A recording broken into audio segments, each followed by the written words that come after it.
It's so lovely to meet you all here. It's an impressive day. The world needs open innovation because companies, organizations have realized that they can't do it themselves anymore. So what we see here on the High Tech Campus is that companies work together in what's called open innovation. Mind you, open innovation is not open source.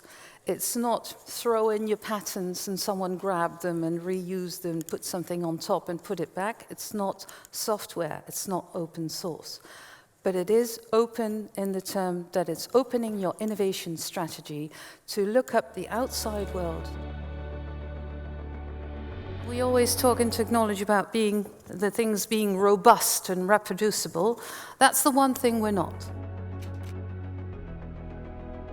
Anyone can come up with a hunch protocol, an algorithm that reproduces the subconscious. You will not win the world, you will win the universe.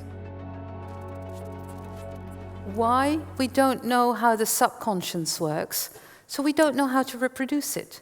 So we're always going to need humans in technology, in innovation.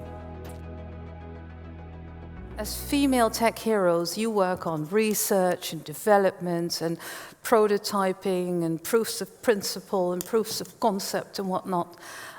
But forget the end user and you haven't innovated. The end user can be extremely blocking to your innovation or your new technology.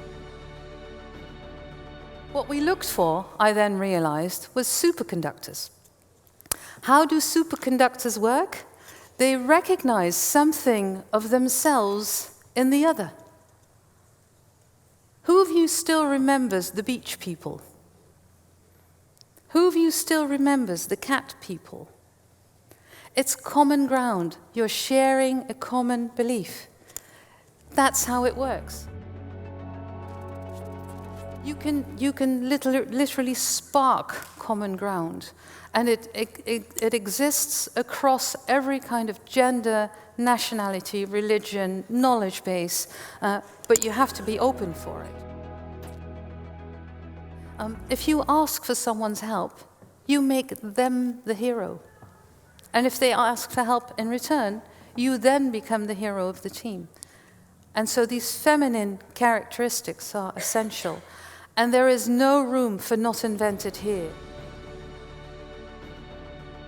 You can't run an organization strictly on feminine aspects. So you need both in open innovation.